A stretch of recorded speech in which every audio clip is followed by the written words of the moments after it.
Red టీవీలో మీ వ్యాపార ప్రకటనల కోసం ఈ నంబర్ ని సంప్రదించండి 6281747728. సార్ నమస్కారం సార్. నమస్తే అమ్మా ఆదిత్య.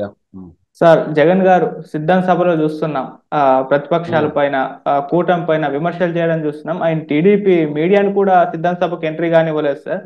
సో చంద్రబాబు గారు అటు రెండు నేషనల్ పార్టీని తన జేబులో వేసుకున్నారు, ఇటు పవన్ కళ్యాణ్ ఏమో సిట్ అంటే సిట్, స్టాండ్ అంటే స్టాండ్, ఆ స్థితిలో పవన్ కళ్యాణ్ పరిస్థితి ఉందని అంటున్నారు. మరి మీరు ఏం చెప్తారు సార్ దీని గురించి? సిద్ధం చివరి సభ ఇంటికి వెళ్ళడానికి సిద్ధం అయ్యాడు జగన్మోహన్ రెడ్డి గారు. 151 మంది శాసనసభ్యుల్ని 22 మంది లోక్సభ సభ్యుల్ని ఇంటికి పంపించడానికి సిద్ధపడిపోయాడు ఆయన. ఎందుకంటే పరిస్థితి ఆయనకు అర్థమైపోయింది. ఇప్పుడు మీరు అన్నారు రెండు జాతీయ పార్టీలని. ఇప్పుడు రెండు జాతీయ పార్టీలు నిన్నటిదాకా ఎవరు ఎలా ప్రవర్తించారనేది ప్రజలందరికీ స్పష్టంగా తెలుసు. తెలుగుదేశం పార్టీ వరకు జరుగుతున్నటువంటి ఎన్నికల్లో 1983 నుంచి చూసుకున్నా కూడా ఎవరితోటి పొత్తులున్నా కూడా బహిరంగానే పెట్టుకున్నారు. 83లో సంజయ్ విచారమంచితో పెట్టుకున్నారు, 84లో వచ్చేతలకి భారతీయ జనతా పార్టీతో పెట్టుకున్నారు, జనతా పార్టీతో పెట్టుకున్నారు, ఉభయ కమ్యూనిస్ట్ పార్టీతో కూడా కలిపి పెట్టుకున్నారు. కాబట్టి వాళ్ళ పొత్తుల గురించి ఈయన విమర్శిస్తే జనం వినడానికి సిద్ధంగా లేరు. ఎందుకంటే వాళ్ళు ఎప్పుడైనా బహిరంగంగానే పెట్టుకున్నారు తెలుగుదేశం పార్టీ వాళ్ళు. మరి ఈయనలాగా లోపాయికారిగానో లేకపోతే అవసరం కోసమో లేకపోతే తన కాపాడుకోవడం కోసం వాళ్ళు పొత్తుల్లో భాగంగా లేరు. వాళ్ళు రాష్ట్ర ప్రయోజనాలను దృష్టిలో పెట్టుకొని రాష్ట్ర అవసరాలను దృష్టిలో పెట్టుకొని ప్రయాణం చేశారు. సరే, కొన్నిసార్లు వికటిస్తాయి, కొన్నిసార్లు అనుకూలంగా ఉంటాయి. ప్రజల మనసులు ఎలా అయితే మారిపోతా ఉంటాయో రాజకీయ పార్టీల మీద.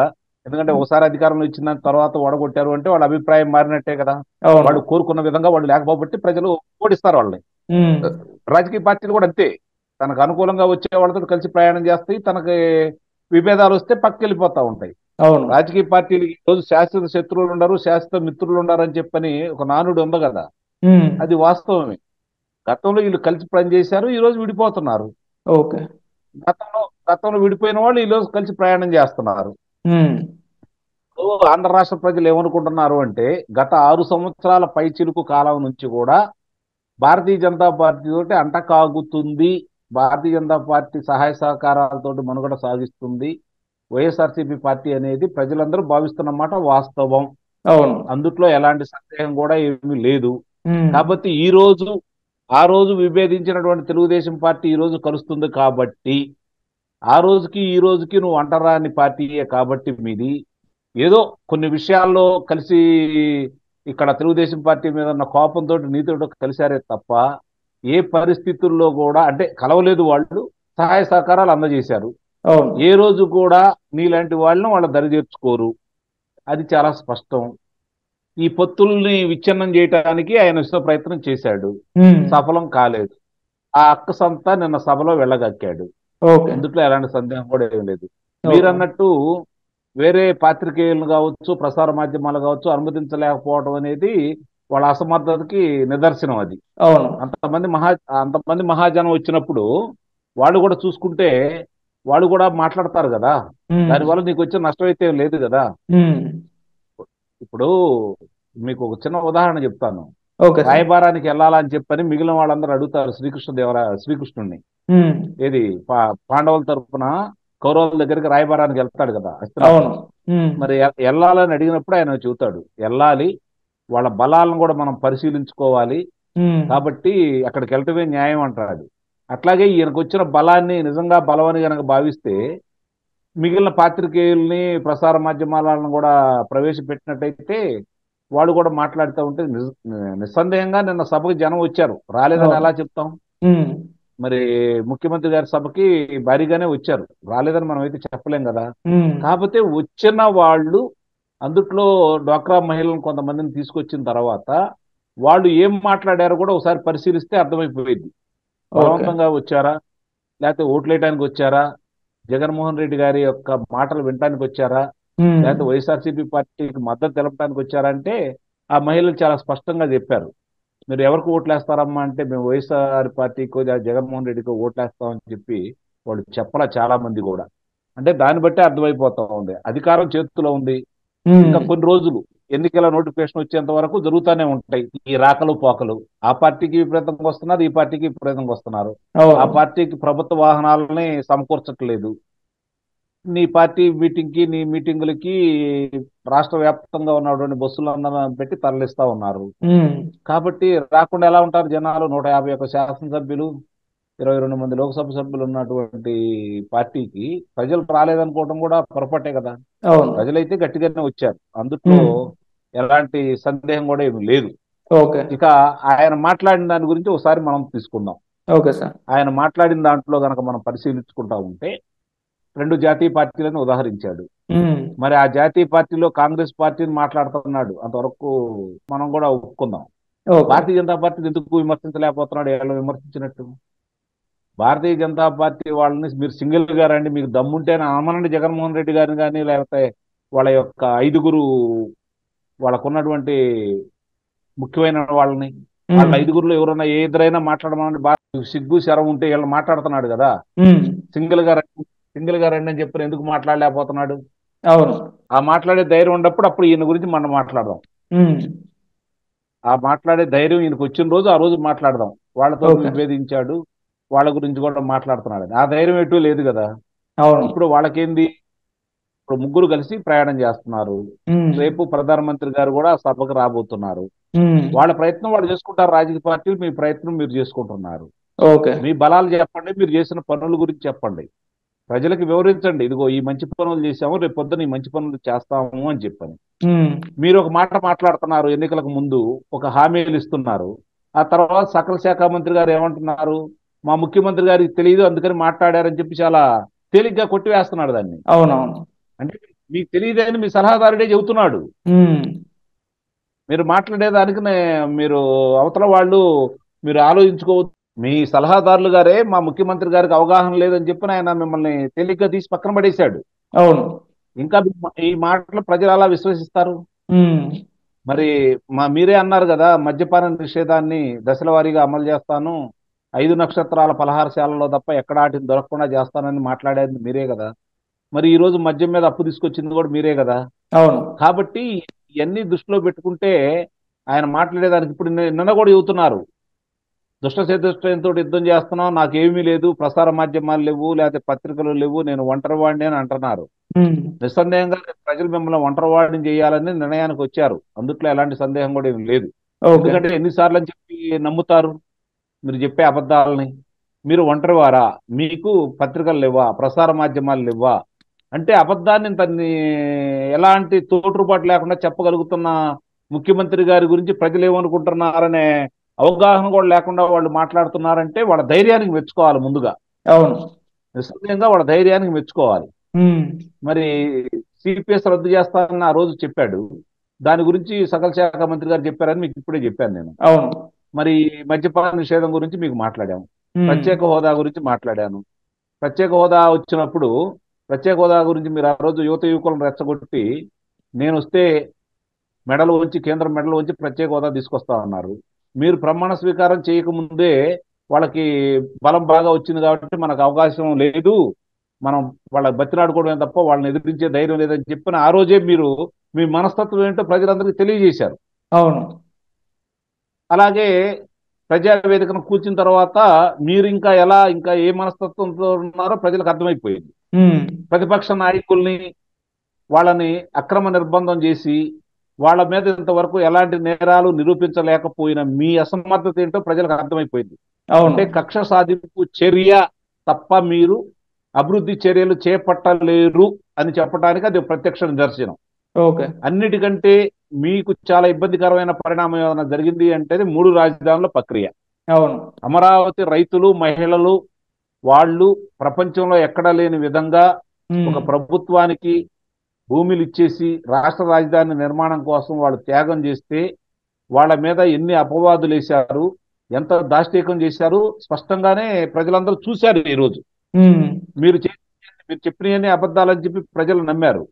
ఆ ఆడవాళ్ళ కంట కన్నీరు మీకు ఈ రోజు దావనంలా వ్యాపించేసి మిమ్మల్ని దహనం చేయబోతోంది. అమరావతి రైతుల యొక్క త్యాగానికి రేపు ప్రజలు సరైన విధంగానే తీర్పిస్తారని అయితే నేను భావిస్తున్నాను. మీరు 3 రాజధానుల ప్రక్రియ ఎత్తుకున్నారు, ఆ 2 ప్రాంతాలు ఈ ప్రాంతం కూడా శాసన మండలికి సంబంధించి ఆ 2 ప్రాంతాలు మిమ్మల్ని ఓడించారు. రేపు పొద్దున ఇక్కడ కూడా 3 ప్రాంతాలు రేపు ఓడించబోతున్నాయి మిమ్మల్ని. అది మీకు అర్థమైన తర్వాతే ఇలాంటి మాటలు మీరు మాట్లాడుతూ ఉన్నారు. ఓకే ఇది సార్, అదే సభలో పెట్టుకొని చెప్పండి సార్. మీరు చెప్పండి. అదే సభలో జగన్మోహన్ రెడ్డి గారు ఇంకో మాట కూడా అంటారు. చంద్రబాబు గారి పేరు చెప్తే ఒక్క సంక్షేమ పథకం అన్న, ఒక్క అభివృద్ధి అన్న గుర్తుకు రాదు ప్రజలు ఎవరికి. ఆయన పేరు చెప్తే ఆయన పరిపాలనలో మోసాలు, నమ్మక ద్రోహాలు ఇవి మాత్రమే గుర్తొస్తాయని కూడా అన్నారు సార్. ఇప్పుడు చంద్రబాబు నాయుడు గారి పేరు చెబితే బిల్ క్లింటన్ గారు గుర్తొస్తారు. ఏమండి, చంద్రబాబు నాయుడు గారి పేరు చెబితే బిల్ గ్లేర్ గారు గుర్తొస్తారు. భారతదేశంలో ఏ రాష్ట్రానికి కూడా ఒక అమెరికా అధ్యక్షులు వారు ఎందుకు రాలేకపోయారు? చంద్రబాబు నాయుడు గారు వారు సరసన కూర్చున్నారు కదా. మీరు ఒకసారి ప్రయత్నం చేసి అది చాలు కదా. చంద్రబాబు నాయుడు గారి యొక్క వ్యక్తిత్వం ఏంటి, ఆయనకున్నటువంటి విపరీతమైనటువంటి ప్రజాదరణ ఏంటి, ప్రపంచ దేశాల్లో ఆయనకు ఉన్నటువంటి గుర్తింపు ఏంటని చెప్పుకోవడానికి. ఇప్పుడు సైబరాబాద్ నిర్మాణం గుర్తొస్తుంది మనకి చూస్తూ ఉంటే. మీ పక్కన ఉన్నటువంటి మీ రాయలసీమ ప్రాంతంలో మీ పులివెందల్లో మీ స్వగ్రామానికి సంబంధించి మీ నియోజకవర్గానికి తీసుకొచ్చి నీళ్లు అందించిన ఘనత చంద్రబాబు నాయుడు గారికి గుర్తొస్తుంది. నిన్న కుప్పానికి నీళ్ళు చెప్పి చెప్పారు. ఆ గేట్లు కూడా మీ సభ అయిపోయిన 2 గంటలు గేట్లు కూడా తీసుకెళ్ళడం కూడా జరిగింది. ఇది మీ యొక్క ప్రతిభ, అది చంద్రబాబు నాయుడు గారి ప్రతిభ. అంటే మీ నియోజకవర్గానికి కూడా నదుల అనుసంధానం చేస్తే దాని ఫలితాలు ఎలా ఉంటాయో పట్టిసీమ ద్వారా చూపించాడు చంద్రబాబు నాయుడు గారు. మీరేం చూపించారు? నిన్న ఒలిగొండ ప్రాజెక్టుకు సంబంధించి మీరు 840 మీటర్ల ఎత్తులో ఉంటే తప్ప శ్రీశైలంలోంచి నీరు రాదు. మరి ఈ రోజు 813 మీటర్ల ఎత్తులోనే మాత్రం ఉంది. ఏ విధంగా నీరున్నాయని చెప్పి చూపించగలుగుతున్నారు? అంటే అబద్ధాలని, అసత్యాలని మీరు ఎలా చెప్పవచ్చో మీరు అంత ధైర్యంగా చెబుతున్నందుకు నిజంగా మిమ్మల్ని అభినందించాలి. దాంట్లో మాత్రం నేను ముఖ్యమంత్రి గారిని అభినందిస్తున్నాను. ఎందుకంటే ఆయన కన్నార్పకుండా ఎలాంటి అబద్ధాలైనా ఎలా చెప్పవచ్చో ఆయన చూసి నేర్చుకోవాలి మిగిలిన రాజకీయ పార్టీలు కూడా. ఇప్పుడు చంద్రబాబు నాయుడు గారి గురించి మాట్లాడుకోవాలంటే ఆంధ్ర రాష్ట్రాన్ని విభజిత ఆంధ్ర రాష్ట్రంలో చాలా స్పష్టంగా కియా పరిశ్రమ కనపడతా ఉంది. విశాఖపట్నంలో మిలియనియం టవర్స్ కనపడతా ఉన్నాయి. చిత్తూరు జిల్లాలో సెల్ ఫోన్ కు సంబంధించి ఎన్ని కంపెనీలు వచ్చినాయో ప్రస్తుతం కనపడతా ఉన్నాయి. వాటి గురించి ఛాలెంజ్లు చేసుకుంటూ ఎక్కడికక్కడ లోకేష్ బాబు గారి యువగళం పాదయాత్ర ద్వారా ఇదిగో మా హయాంలో ఈ పరిశ్రమలు వచ్చినాయి, ఇంతమందికి ఉద్యోగాలు వచ్చినాయి, మీ శాసనసభ్యులు ఇంత అవినీతి చేస్తున్నారు, మీ మంత్రులు ఇంత అవినీతి చేస్తున్నారు అని చెప్పని చాలా స్పష్టంగా ఆయన వాళ్ళ గురించి మాట్లాడి వాళ్ళ అవినీతిని ఎండగట్టుతూ తన ప్రభుత్వం గతంలో చంద్రబాబు నాయుడు గారి హయాంలో తెలుగుదేశం పార్టీ ప్రభుత్వం ఏ విధమైనటువంటి సంక్షేమ కార్యక్రమాలు తీసుకొచ్చింది, లేకపోతే ఏ విధమైనటువంటి పరిశ్రమలు తీసుకొచ్చింది, దాని వల్ల రాష్ట్రానికి ఏ ఉపయోగం జరిగిందని చెప్పి ఆయన సెల్ఫీ ఛాలెంజ్ చేసుకుంటా వచ్చాడు. దాని దగ్గర మీ దగ్గర సమాధానం ఏముంది? మీ శాసనసభ్యులు ఏం మాట్లాడారు? నా దగ్గర వచ్చి పోటీ చేయి, ఇదే కదా మీరు మాట్లాడింది. ఆయన ప్రశ్నలకు మీ దగ్గర సమాధానాలు ఏమైనా ఉన్నాయా? ఏమైనా మీరు చూపించగలిగారా? అది వాళ్ళ అభివృద్ధి చూపించారు. ఈ రోజు మీరు చెప్పండి, మీ పరిశ్రమ శాఖ మంత్రి గారు దేవాలయం లాంటి శాసనసభ సాక్షిగా 5,13,000 మందికి ఉద్యోగ కల్పన జరిగింది తెలుగుదేశం పార్టీ ప్రభుత్వ హయాంలో అని చెప్పారు. మీరు చెప్పండి, ఈ రోజు సచివాలయ ఉద్యోగులు, వాలంటీర్లు తప్ప మీరు ఏం కొత్త ఉద్యోగాలు తీసుకొచ్చారు? మీరు చెప్పండి. మీరు చెప్పుకోవడానికి మీ దగ్గర ఏం లేదు. నేను బటన్ నొక్కాను, సంక్షేమ పథకాలు నా వల్లే పుట్టి అని చెప్పి చెబుతున్నారు. ఇప్పుడు మీరు ఇస్తున్న సంక్షేమ పథకాలన్నీ గత తెలుగుదేశం ప్రభుత్వం అమలు చేసినయే కదా. పింఛన్ పథకం వచ్చే తల్లికి ఎవరూ లేని టైంలో ఆ రోజు చంద్రబాబు నాయుడు గారు ముందు అన్న నందమూరి తారక రామారావు గారు మొదలు పెడితే దాన్ని చంద్రబాబు నాయుడు గారు దాన్ని కొనసాగిస్తే మీ తండ్రి గారు వచ్చి 75 రూపాయలు ఉన్నదాన్ని 200 చేశారు. అంటే మీ తండ్రి గారు పెంచింది 125 రూపాయలు. మరి చంద్రబాబు నాయుడు గారు వచ్చిన తర్వాత దాన్ని 2,000 చేశారు. అంటే తెలుగుదేశం ప్రభుత్వం పెంచింది 1,875 రూపాయలు. ఈ రోజు మీరు వచ్చేదానికి ఒక 1000 రూపాయలు పెంచారు. అంటే మీ తండ్రి కొడుకులు ఇద్దరు కలిసి చేసింది 1,250 రూపాయలు. తెలుగుదేశం ప్రభుత్వం ఇచ్చింది 1,750 రూపాయలు.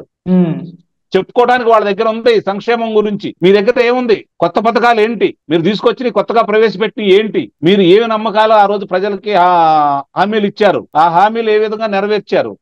ఒక్కసారి దాని గురించి మీరు మాట్లాడుకోండి. వాళ్ళు చర్చిద్దాం రమ్మంటున్నారు. మీరు సభలు సమావేశాల్లో అబద్ధాలు చెప్పి ప్రజలు నమ్మించడానికి ప్రయత్నాలు చేస్తున్నారు తప్ప నిజంగా మీరు చేశామని చెప్పుకోవాలి అంటే వాళ్ళు అడుగుతున్నారు కదా, ఒక చర్చా వేదిక పెట్టు జగన్మోహన్ రెడ్డి గారు, మా తరపు నుంచి చంద్రబాబు నాయుడు గారు వస్తారు, లేకపోతే లోకేష్ బాబు గారు వస్తారు, లేకపోతే మీ తరపున మీరు రండి, చర్చా వేదిక పెడదాము, చేసిన పనుల గురించి మాట్లాడదాము అంటే ఇంతవరకు సమాధానాలు లేవు. అవును, నిజంగా మీరు కలిసి కూర్చొని మాట్లాడిన 2 పార్టీల వాళ్ళు ఏం చేశారో జనం మాట్లాడుకుంటారు. అవును. మీరు ఛాయాచిత్రాలతో చూపించండి, లేకపోతే ఈ రోజు అందుబాటులోకి వచ్చింది కదా సాంకేతిక పరిజ్ఞానం, మీరు అక్కడ కూర్చొని వాళ్ళు చెప్పిన దానికి లైవ్ లో చూపించండి, వీళ్ళు ఇది చేశారు మీరు కూడా చేయండి, లేకపోతే ఇది చేయలేదు వీళ్ళు అబద్ధం చెప్పారని చెప్పి ఈ రోజు మాట్లాడుకోవచ్చు కదా. ఆ అవకాశం మీకు ఉంది కదా. ఈ రోజు అధికార పార్టీ మీరే కదా. చెప్పండి. అమరావతిని కమరావతి అన్నారు, భ్రమరావతి అన్నారు, ఇన్సైడ్ ట్రేడింగ్ అన్నారు, ఇంతవరకు ఏమీ చూపించలేకపోయారు. స్కిల్ డెవలప్మెంట్ కి సంబంధించి 2,13,000 మందికి నైపుణ్యం ఇచ్చారు. 70,000 మందికి ఉద్యోగాలు వచ్చినాయి, ఉన్నత ఉద్యోగాలు వచ్చినాయి. వాళ్ళకి చెప్పుకోవడానికి వాళ్ళ దగ్గర అది ఉంది. మీ దగ్గర ఏముంది చెప్పండి. దాని గురించి అవినీతి అన్నారు, ఏం చేశారు మీరు ఇంతవరకు? ఇన్సైడ్ ట్రేడింగ్ లో అన్నారు, దాన్ని నిరూపించలేకపోయారు. ఈఎస్ స్కామ్ లో మందులకు సంబంధించిన దాంట్లో అవినీతి జరిగిందని చెప్పి అచ్చెన్నాయుడు గారిని అన్ని రోజులు కారాగారంలో పెట్టారు, ఇంతవరకు నిరూపించలేకపోయారు. అవును. మీరు ఒక్కటి వీళ్ళ మీద ఎవరికన్నా నిరూపించింది చెబితే వాస్తవమే తెలుగుదేశం ప్రభుత్వం ఇవన్నీ చేసిందని చెప్పి మీరు చెప్పుకోవచ్చు. పట్టిసీమ గురించి మాట్లాడుకుందాం. పట్టిసీమ ద్వారా 1,300 చిల్లర కోట్ల రూపాయలతోటి పట్టిసీమ దాన్ని చేస్తే ఎన్ని వేల కోట్ల రూపాయల ఆదాయం వచ్చింది ఆంధ్ర రాష్ట్రానికి. అవును. ఈ రోజు దాన్ని మీరు నీరు అందించలేకపోయారు. ఈ రోజు ఆంధ్ర రాష్ట్ర రైతుల పరిస్థితి కానీ, గ్రామాల పరిస్థితి కానీ, తాగునీరుకి కానీ, సాగునీరుకి కానీ ఎందుకు అంత ఇబ్బంది పడుతున్నారు అంటే మీకు ముందస్తు ఆలోచన లేదు. పట్టిసీమ ద్వారా ముందుగా పట్టిసీమ ద్వారా గోదావరి నీళ్లు తీసుకొచ్చేసి కృష్ణా పరివాహక ప్రాంతంలో దాన్ని నిలబెట్టి పెట్టేసి ఆ నీరు ద్వారా గనక మీరు కృష్ణా పరివాహక ప్రాంతానికి నీరు అందించి ఉండటైతే అది సముద్రం పాలయ్యేది కదా నీరు. అట్లాగే ఇప్పుడు కృష్ణా పరివాహక ప్రాంతంలో ఉన్నటువంటి నీరుని పులిచింతలు కావచ్చు, లేకపోతే ఇక్కడ నాగార్జున సాగర్ కావచ్చు, ఇక్కడ ఉన్నటువంటి నీరుని కృష్ణా బ్యారేజీకి సంబంధించి ఈ నీరుని ఈ రోజు ఆ కృష్ణా పరివాహక ప్రాంతానికి అందించడానికి అవకాశం ఉండేది. ఆ రోజు గోదావరి నీళ్లు గనక పట్టిసీమ ద్వారా మీరు గనక తీసుకొచ్చినట్లయితే శ్రీశైలంలోనూ సాగర్లోనూ నీరు నిల్వ ఉండడానికి అవకాశం ఉండేది, ఈ రోజు ఉపయోగానికి ఉండేది. అవును. రాయలసీమకు ఉపయోగం, ఈ ప్రాంతానికి ఉపయోగం చేయలేదు. నువ్వు చెబుతున్నావు నీ ప్రాంతంలో అన్నమయ్య ప్రాజెక్టులో గేటు కొట్టుకుపోయి అంతమంది నిరాశ్రయులైన తర్వాత వాళ్ళకి ఈ రోజు నువ్వు ఎలాంటి సహాయం చేసావు? ఆ ప్రాణ నష్టం జరిగిన వాళ్ళని ఎంతమందిని ఆదుకున్నావు, ఎంతమందిని గుర్తించావు? ఈ రోజు వరకు కూడా మరామతులు నువ్వు ఎందుకు పూర్తి చేయలేకపోయావు? దీనికి సమాధానం ఉందా మీ దగ్గర? దీని గురించి మాట్లాడుకోవడానికి చర్చా వేదికకి సిద్ధమని వాళ్ళు అంటున్నారు. చర్చకు రావట్లేదు కదా. కాబట్టి ఎదుటి వాళ్ళ మీద అభియోగాలు మోపి వాళ్ళ మీద బురద జల్లి అవి తెలుసుకోవడానికే వాళ్ళకి సమయం కేటాయించకుండా వచ్చావు. నిన్నటిదాకా ప్రజలు తెలుసుకున్నారు. అందుట్లో నువ్వు ఒక్కసారి ఇచ్చారు, రెండోసారి చెప్పడానికి సిద్ధంగా లేరు. నిజంగా సిద్ధంగా నువ్వు చెప్పినవన్నీ ప్రజలకి నచ్చి నీకు ఓట్లు ఇస్తే అది ప్రజా తీర్పే అవుతుంది. దాంట్లో ఎలాంటి సందేహం కూడా ఏం లేదు. ఏ వర్గాల వారు ఈ రోజు చూసుకుంటా ఉంటే ఆదిత్య గారు, అంగన్వాడీలు ఈ రోజు రోడ్డుకి ఎక్కారు, ఆశా వర్కర్లు రోడ్డుకి ఎక్కారు, మున్సిపల్ పారిశుద్ధ్య సిబ్బంది వాళ్ళు రోడ్డు ఎక్కారు, అధ్యాపకులు నీ మీద వ్యతిరేకంగా రోడ్డుకి ఎక్కారు, ఉద్యోగస్తులు నీ మీద వ్యతిరేకంగా రోడ్డుకి ఎక్కారు. రైతుల పరిస్థితి ఈ రోజు అగమ్య గోచరంగా ఉంది. మహిళలకి మద్యపాన నిషేధం చేస్తా అన్నావు, వాళ్ళకి ఏదో మేలు చేస్తా అన్నావు, అమ్మఒడి అన్నావు, ఇంట్లో ఎంతమంది ఉంటే అంతమంది అన్నావు, ఈ రోజు ఒకరికే ఇస్తున్నావు. వాళ్ళకి ఎంత ఇబ్బంది అవుతుందో వాళ్ళు దృష్టిలో పెట్టుకుని ఉన్నారు. ఈ రోజు గుత్తేదారులు నీకు వ్యతిరేకంగా ఈ రోజు కనీసం ఒక పని చేయమంటే బతినాడుకున్నా కూడా వచ్చి పనులు చేయడానికి సిద్ధంగా లేరు. మరి ఇంతమంది వ్యతిరేకంగా, ఇన్ని ప్రాంతాల వారు వ్యతిరేకంగా, ఇన్ని మతాల వారు వ్యతిరేకంగా, ఇన్ని కులాల వారు వ్యతిరేకంగా నీ మీద యుద్ధం చేస్తా ఉంటే, నీకు వ్యతిరేకంగా వాళ్ళు బజార్కి ఎక్కుతా ఉంటే, ఇంకా నేను గెలుస్తానని అనుకుంటున్నావు అని నువ్వంటే అది భ్రమ అనుకోవాలా, లేకపోతే వేరే ప్రక్రియ ద్వారా నువ్వు గెలుస్తావని భావించాలో కూడా అర్థం కాని పరిస్థితి. అవును సార్. కాబట్టి ఇవన్నీ దృష్టిలో పెట్టుకుంటే చాలా స్పష్టంగా ఆయన ఎన్ని అబద్ధాలు చెప్పినా జనం ఈ రోజు విశ్వసించే పరిస్థితుల్లో లేరు. కాబట్టి చూద్దాం. ఇప్పుడు ఆయన మాటలు నమ్మి ఈ 5 సంవత్సరాల్లో ఆయన ఏం హామీలు నెరవేర్చారో, ఏ కొత్త కొత్త పథకాలు తీసుకొచ్చారో ఆయన కనుక రేపు పొద్దున ఎన్నికల్లో ప్రజలు కూడా ఆలోచించుకుంటారు కదా. గతంలో రాని ఏంటి, ఇలా దాంట్లో వచ్చింది ఏంటి. కాబట్టి చూద్దాం. అంతకంటే మనం ఇప్పుడు ఒకటి 3 పార్టీలు కలిసి ముందుకెళ్తున్న తర్వాత దాని పరిస్థితి ఏంటో వాళ్ళకి అర్థమైపోయింది. కాబట్టి ఈ రోజు వాళ్ళు భయానికి లోనై కనీసం మనకు ధరావతులన వస్తాయా, కొన్ని ప్రాంతాల్లో కనీసం గౌరవప్రదమైనటువంటి స్థానాలు వస్తాయా అనే దిగుల్లో వాళ్ళు ఉన్నారు. కాబట్టి రకరకాలుగా మాట్లాడుకుంటా ఉన్నారు. ప్రజలని, ప్రతిపక్ష నేతల్ని ఆ ప్రాంతానికి రాకుండా నిన్న సభకు సంబంధించినటువంటి రక్షక భటులు చాలా మందికి ఎలాంటి లేఖలు పంపించారో చూసాం కదా, మీరు కనుక వస్తే మిమ్మల్ని మేము నిర్బంధంలో తీసుకుంటాము, మీరు రావడానికి ఇల్లేదు అని చెప్పని. ఇవన్నీ బట్టి చూస్తుంటే వాళ్ళకి భయం అనేది మొదలైంది అనేది స్పష్టంగా అర్థమైపోయింది. అవును. చూద్దాం ఏం జరుగుతుంది. Okay sir, thank you so much sir. Thank you.